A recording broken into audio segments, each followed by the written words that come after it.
My husband went on vacation with his girl bestie. So my fiancé Julian just texted me asking if we can meet for dinner tonight because he needs to discuss wedding expectations, and it's important. The same Julian who spent the last 6 weeks planning a month-long trip to Thailand with his female best friend Sienna, framing our upcoming marriage as him losing his freedom and needing one last adventure before settling down. Yeah, that Julian. I'm sitting here staring at my engagement ring wondering what fresh nightmare he's about to drop on me tonight, because if the last 6 weeks have taught me anything, it's that every conversation with him lately ends with me questioning my sanity.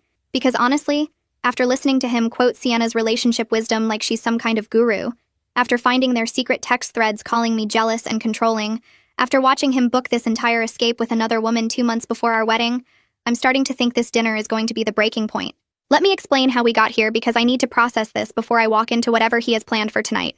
6 weeks ago, Julian came home from Sunday brunch with Sienna and announced they'd been having a really important conversation about our future. His energy was weird, nervous but excited, like someone about to pitch an idea they know is controversial.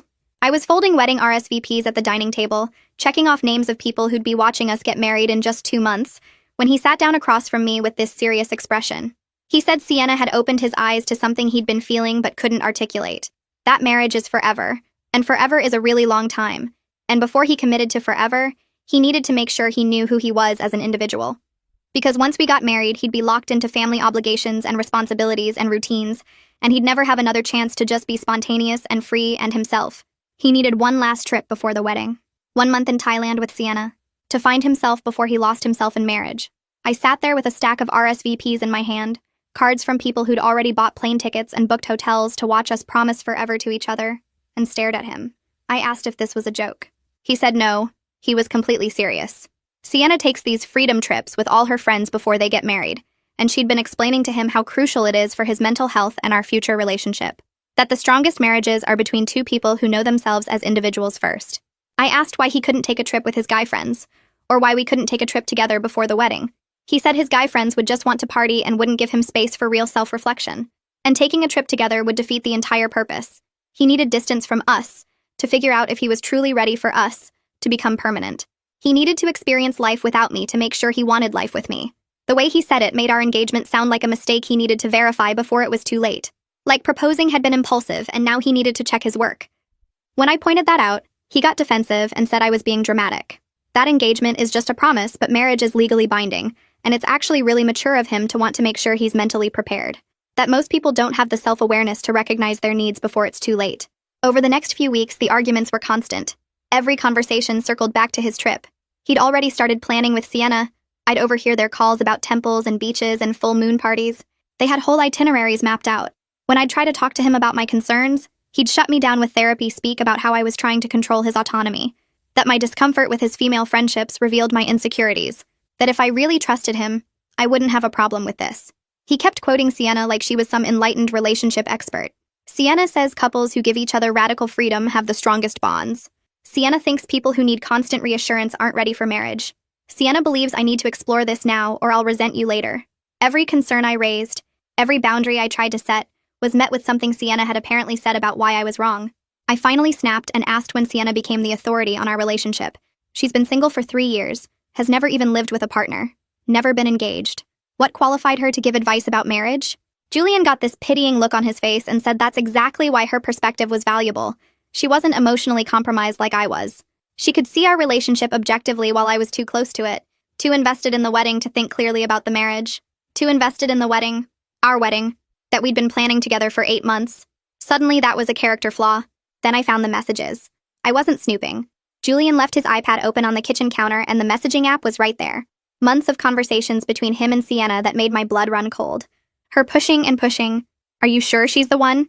You're only 29. You have your whole life ahead of you. She seems very focused on the wedding, but is she focused on your happiness? Marriage is forever. You need to be absolutely certain. And Julian responding, sometimes I wonder if I'm settling. What if I'm just doing this because it's what's expected? I love her, but is that enough?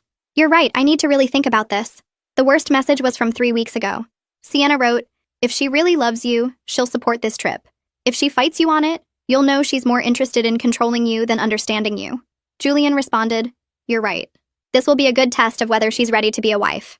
A test. Our relationship 2 months before the wedding was a test designed by another woman. When I confronted him about the messages, He didn't apologize. He said I'd invaded his privacy and that me snooping proved Sienna's point about my trust issues. I told him I didn't have trust issues. I had a fiancé planning to leave me for a month with another woman issues. He said I was being dramatic and manipulative, twisting things to make him the villain when he was just trying to be honest about his needs. Every feeling I expressed got reframed as a personality defect. I was controlling, insecure, not ready for marriage, too focused on the wedding, too emotional, too reactive. According to Julian, I was basically a walking collection of red flags that he was generously trying to work through because he loved me despite my flaws. Last week, he officially announced he was going through with it. He'd bought plane tickets, booked accommodations, planned the whole thing with Sienna. 5 weeks in Thailand and Bali. It had grown from 4 weeks without him even telling me. Leaving in 2 weeks, getting back 1 week before the wedding. When I asked how he could make such a massive decision without my input, he said he had considered my input, but ultimately his mental health had to come first. That he couldn't start our marriage already feeling resentful about missing this opportunity. I asked if he understood how insulting it was that marrying me required a month-long escape first. He said I was twisting his words again. This wasn't about escaping me. It was about finding himself. And the fact that I couldn't see the difference proved exactly why he needed the space. Every conversation ended the same way, with me somehow being the problem. My concerns were invalid. My feelings were irrational. My boundaries were controlling. And through it all, Sienna's voice in his ear, telling him he was right and I was wrong, that he deserved this, and I was being selfish. So here we are. 6 weeks of fighting, 6 weeks of being gaslit, 6 weeks of watching my fiancé plan an escape from our marriage before it even starts. And now he wants dinner to discuss wedding expectations. Part of me stupidly hopes maybe he's finally coming to his senses, that maybe the man I fell in love with will show up tonight and we can salvage this. But a much bigger part of me knows exactly what this is. He's going to announce he's going regardless of how I feel, probably with a whole speech prepared about what I need to work on while he's gone. Well, I'm done being the accommodating fiancé. Time to hear what he has to say. Update coming after dinner. First update. I'm sitting in my car in the parking lot of the restaurant right now, and I honestly can't decide if I want to laugh or scream. So remember how Julian wanted to meet for dinner to discuss wedding expectations?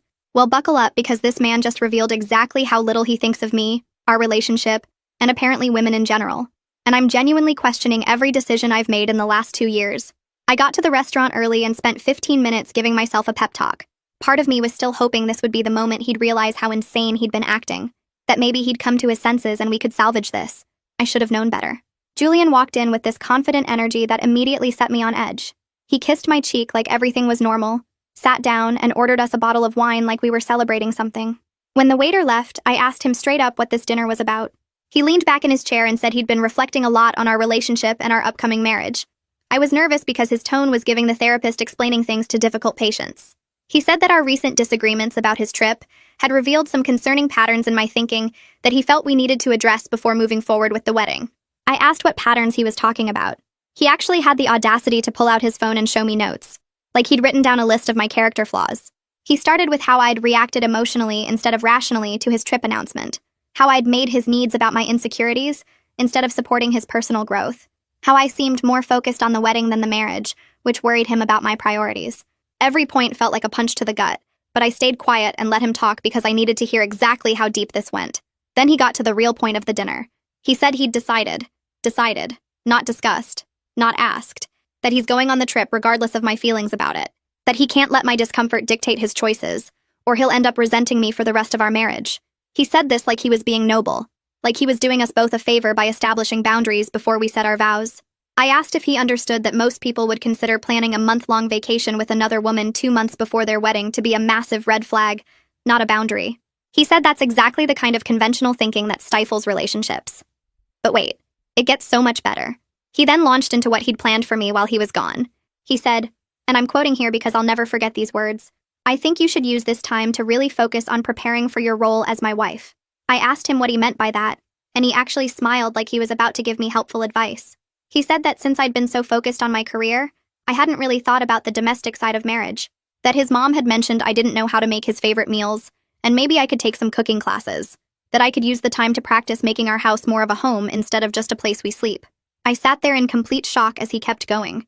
He said marriage would require me to shift my priorities a bit, maybe consider going part-time at work eventually, so I could focus more on our home life and future family. That Sienna had really opened his eyes to how important it is for wives to support their husbands' ambitions instead of competing with them. That the strongest marriages have clear roles and expectations, and he wanted to establish that now before we made things official.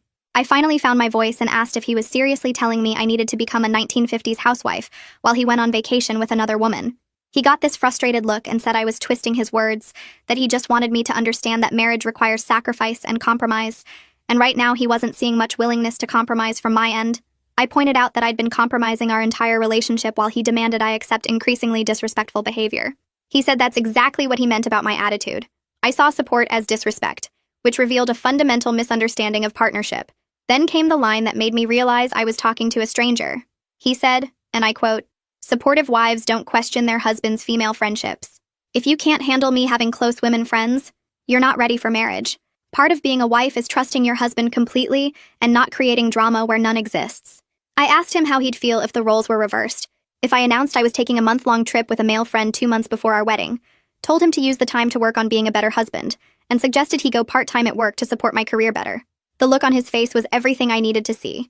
For just a second, his mask slipped, and I saw pure outrage at the idea of me doing exactly what he was demanding I accept from him. But he caught himself quickly and said that would be different because men and women have different relationship needs. That women are naturally more nurturing and home-focused, while men need more freedom and independence. That comparing our situations wasn't fair, because the dynamics are fundamentally different. I told him that was the most sexist thing I'd ever heard him say. He said it wasn't sexist, it was biological reality, and the fact that I was offended by basic gender differences showed how influenced I'd been by modern feminist nonsense that was destroying healthy relationships. I couldn't even respond to that. I just sat there staring at this man I'd agreed to marry, wondering when he'd become this person, or if he'd always been this way, and I'd just been too blind to see it. He took my silence as agreement and kept going. He laid out exactly what he expected from the next 2 weeks before he left. I'd stop complaining about his trip. I'd work on my domestic skills and my attitude. I'd think seriously about my career trajectory and how it would fit into our marriage. And I'd apologize to Sienna for being unwelcoming and hostile toward his friendship with her. Apologize to Sienna, the woman who'd been poisoning my relationship for months. The woman who'd convinced my fiancé that I was the problem. I asked if he was joking. He said he was completely serious, that Sienna had been nothing but supportive of our relationship, and I'd treated her terribly just because I was jealous and insecure. That part of growing up and being ready for marriage meant acknowledging when you're wrong and making amends. I asked about the logistics of our relationship while he was gone. Would we talk every day? Would I be involved in any decisions about the wedding? What was the plan? He got uncomfortable and started hedging. Said he couldn't promise daily communication because he needed true separation to really think. Said I should handle the wedding details myself since I clearly cared about them more than he did anyway. Said he'd need flexibility and couldn't commit to specific check-ins because that defeated the purpose of freedom. Then I asked if Sienna would be comfortable with me visiting if I decided to fly out and surprise him. The way he immediately said no told me everything. He stumbled through some excuse about how Sienna wasn't comfortable with me because of how I'd reacted to their friendship, and that bringing that energy into their trip would ruin the whole experience for both of them. So let me get this straight.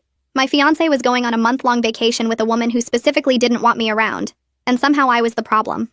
I sat back and really looked at him, at this man who was supposed to be my partner, my equal, my future, and all I saw was someone who wanted a maid and a cheerleader, not a wife.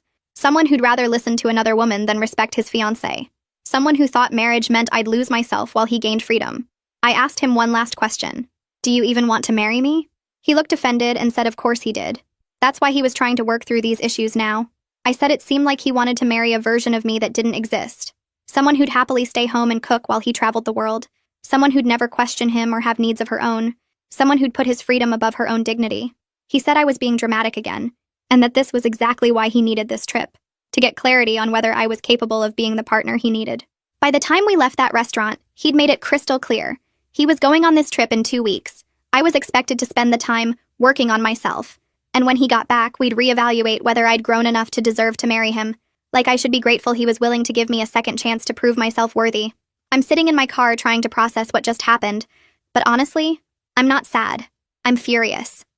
While Julian was busy explaining all the ways I need to change and listing his expectations for what kind of wife I should become, I was making some realizations of my own. He wants freedom? He wants someone to show him what a supportive partner looks like? Well, I'm about to give him a masterclass in both. Tomorrow I'm making some calls and booking some trips of my own. If Julian thinks I'm going to sit at home taking cooking classes and working on my wifely duties while he parties in Thailand with Sienna, he's about to learn exactly how wrong he is. 2 weeks until his trip? Perfect. That gives me 2 weeks to plan mine. The gloves are off. Update coming soon. Second update. You guys, I am having the time of my life right now, and watching Julian's carefully planned manipulation blow up in his face is giving me so much joy. If he wanted to test my boundaries and see how much disrespect I'd tolerate, well, he's about to find out I'm much better at this game than he ever imagined. So the morning after that disaster dinner, I woke up with complete clarity. I wasn't going to argue, I wasn't going to beg, I wasn't going to give him the emotional reaction he was expecting. Instead, I started making some calls. First call was to my boss explaining I needed to use 3 weeks of vacation time starting in 2 weeks.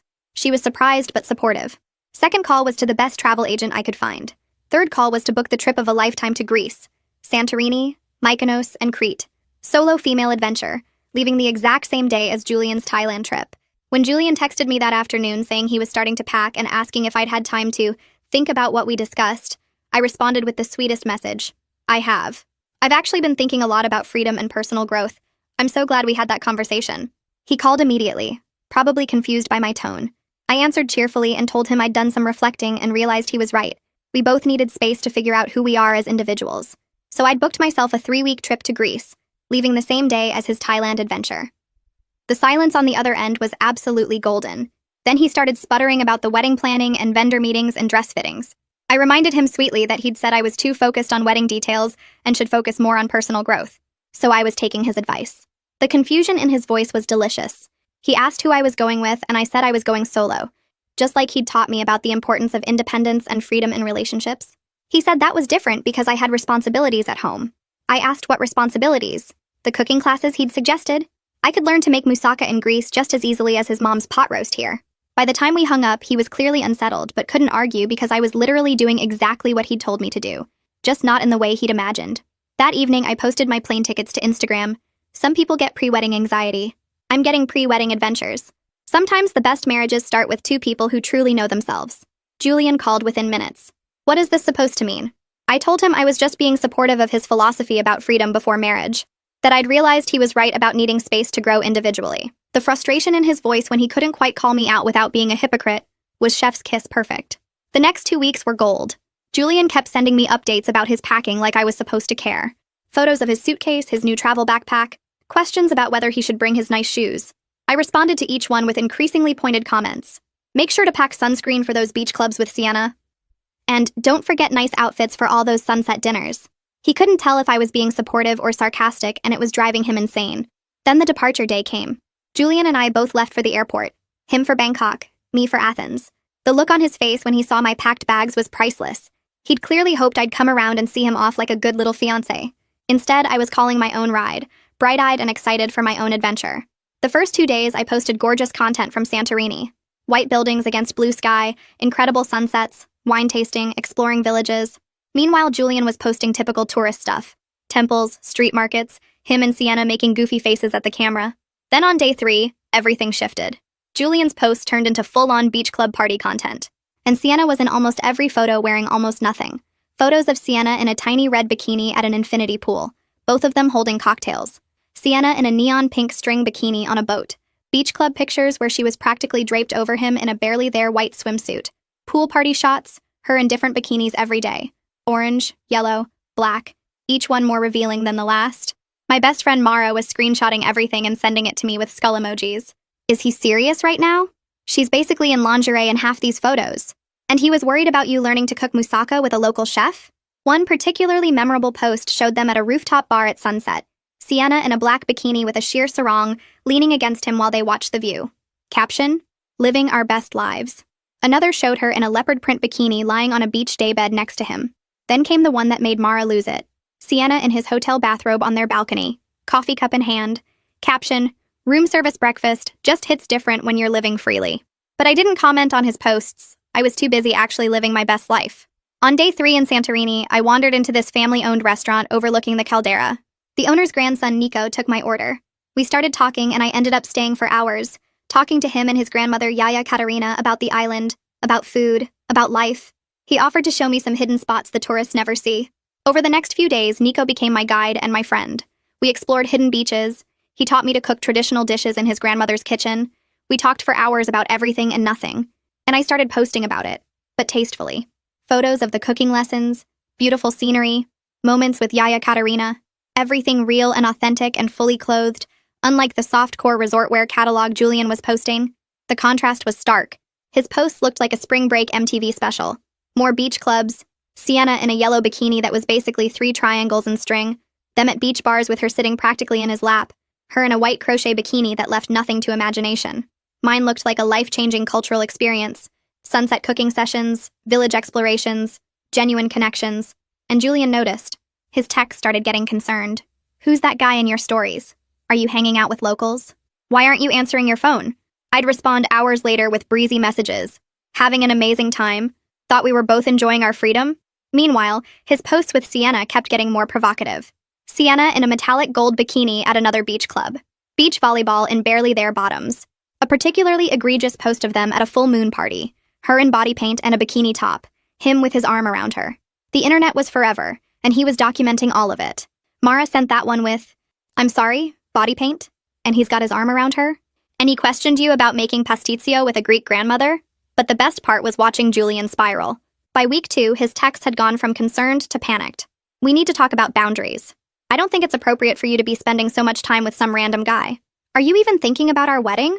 I reminded him that he'd spent 6 weeks telling me that opposite-sex friendships were perfectly normal and that anyone who had a problem with them was insecure.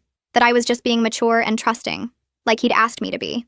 The hypocrisy was so blatant he couldn't even argue back. Meanwhile, I was genuinely falling for this new life. Nico was kind and funny and treated me like an equal. We'd spend mornings at the beach, afternoons cooking with Yaya Katerina, evenings watching sunsets and talking about our dreams. There was no pressure, no games, no tests, just 2 people enjoying each other's company and seeing where it went. My posts reflected that. Genuine joy, real laughter, authentic experiences.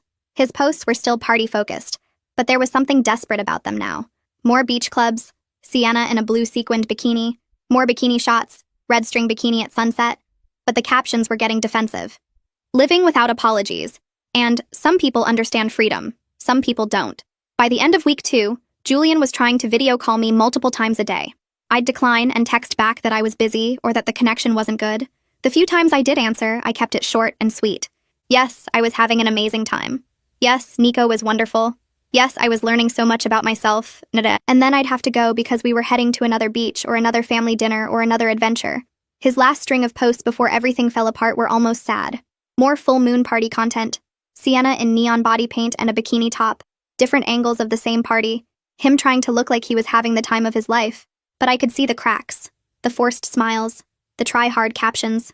Then on Sunday of week 3, the messages got desperate. We need to talk immediately. Something happened with Sienna. I want to come home early. This trip was a mistake. But I was too busy being happy to care. I was at a beach bonfire with Nico and his friends, watching the sunset, speaking broken Greek and laughing at my mistakes, eating amazing food, feeling more myself than I had in years. Some people plan freedom trips to test their partners. But some people discover that real freedom has nothing to do with tests or trips or proving points. It's about choosing yourself and refusing to accept less than you deserve. Julian's about to find out that while he was busy posting bikini pics with his friend, I was busy falling in love with an actual life worth living. Update coming soon. Last update. I literally cannot stop smiling at what just happened. Julian video called me and completely melted down on camera, and honestly, it was exactly what he deserved.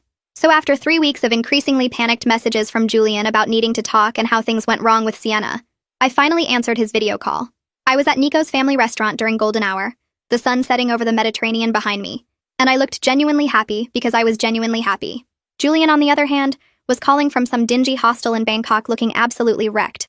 He immediately launched into this whole sob story about how Sienna had met some Australian guy named Dylan and ditched him over a week ago, how he'd been alone in Thailand, how the trip wasn't what he'd expected, how he wanted to come home early and work on us. He looked like he'd been sleeping in his clothes, and I felt absolutely nothing but relief that I hadn't wasted more time on him. I calmly told him, "I'm not coming home, Julian." His face went through about 5 emotions in 3 seconds. Confusion, disbelief, anger, panic. "What do you mean you're not coming home? Your trip is almost over." "I'm staying in Greece, with Nico, and the wedding is off." The explosion was immediate. "Over some vacation fling? You're throwing away our entire relationship for some guy you just met?" I stayed completely calm, which seemed to make him angrier. "You threw it away when you told me marrying you meant losing your freedom. Turns out I was the one trapped. Greece didn't just give me freedom, Julian. It gave me clarity." He started sputtering about how we could work through this, how his trip was a mistake, how he'd been wrong. I cut him off. I've spent 3 weeks with someone who treats me as an equal, who doesn't think supporting me means silencing myself, who doesn't need to run away to another country with another woman to figure out if he wants me. The contrast is pretty stark. That's when he shifted to anger. Started yelling about how I was being vindictive and irrational, how I was throwing away 2 years over nothing, how I'd planned this whole thing to hurt him. I reminded him that he'd literally told me to work on myself while he was gone. So I did. I worked on remembering what it felt like to be valued. And you know what's funny, Julian? I've been more productive working remotely from Greece than I ever was listening to you tell me I should go part-time. Turns out I didn't need to sacrifice my career. I needed to leave you. He completely lost it then, screaming about how Nico was probably just using me, how I was being naive, how I'd regret this, all while looking like he hadn't showered in days, sitting in a hostel bed, alone because his best friend had abandoned him. Speaking of using people, I said sweetly, how's Sienna? Oh wait, she left you for Dylan. Or did she? Because I'm curious, Julian, does Dylan even exist? The look on his face told me my suspicion was right. There was something he wasn't saying about Sienna's disappearance, but I didn't need to know the details. I just needed to be done. Here's what's going to happen, I said calmly. You're going to handle canceling all the wedding vendors. You're going to tell everyone why the wedding is off. And you're going to leave me alone to live my life. He tried one last manipulation. Get over yourself, Isla. I'm giving you one last chance to stop being ridiculous before we're done. I actually laughed. Julian, we've been done since you told me to learn to cook while you partied with another woman in bikinis. I just needed 3 weeks in Greece to remember what I deserve. And it's not this. While you were posting thirst traps with Sienna at beach clubs, I was building something real. While you were testing my loyalty, I was discovering I deserve someone who never makes me prove my worth. While you were finding yourself, I was finding someone who never made me feel lost. I could see movement in the background of his video. Good. Let whoever was there hear this. Enjoy explaining to everyone how you threw away your fiancé for a freedom trip, how you chose your single friend's advice over your partner, how you posted bikini photos with another woman 2 months before your wedding and then got mad when I actually took your advice about independence. Then I hung up while he was still trying to respond, blocked his number, turned to Nico, who'd been pretending not to watch from across the restaurant. He came over and I kissed him, properly, for the first time. And it felt like coming home in a way my actual home never had. My phone exploded with messages from friends and family after Julian apparently started calling people to tell his version of the story. But Mara had already been group texting everyone screenshots of his bikini-filled Thailand posts and my message about him wanting me to learn to be domestic while he was gone. The support was overwhelming. 3 days later, Mara sent me the tea I'd been waiting for. Sienna wasn't some innocent friend. She was a con artist who'd been running a long game. There was no Dylan. She'd drained Julian's bank account, maxed out his credit cards, and stolen his passport before disappearing. He'd been stranded in Bangkok for 2 weeks, had to call his parents for emergency money to get home. The police report Mara found online revealed Sienna had done this to multiple men. Fake identity, fake friendship, real theft. Julian had literally thrown away our relationship for a scammer who saw him coming from a mile away. I sent Mara back. He really threw away a real woman for a literal criminal? The universe has a sense of humor, Mara added. And all those bikini photos are still up. The internet is forever. Everyone can see him draped all over a known scammer. Apparently Julian's parents had asked about me, devastated they'd lost me as a future daughter-in-law. His mom had told Mara I was the best thing that ever happened to him. But I was already gone, already building a new life. 3 months later, mutual friends reported Julian was back home living with his parents, broke, trying to rebuild his credit, and dealing with the humiliation of everyone knowing he got scammed by his best friend. 6 months later, I'm still in Greece. Extended my visa, working remotely for my company, helping out at Nico's family restaurant when I can, learning Greek from Yaya Katerina, cooking family recipes, integrated into village life. I'm happy in a way I didn't know was possible. My last Instagram post was simple. A photo of me and Nico at a beach bonfire. Genuine laughter, surrounded by friends. Caption, chose freedom. Found myself. Never settling again. Mara commented, from almost bride to Greek island goddess. This is what choosing yourself looks like. To anyone dealing with someone who thinks they can test you, manipulate you, or make you smaller to fit their vision, don't argue. Don't beg. Just choose yourself and watch them realize too late what they lost. Julian wanted freedom. He got it. Just not the kind he imagined.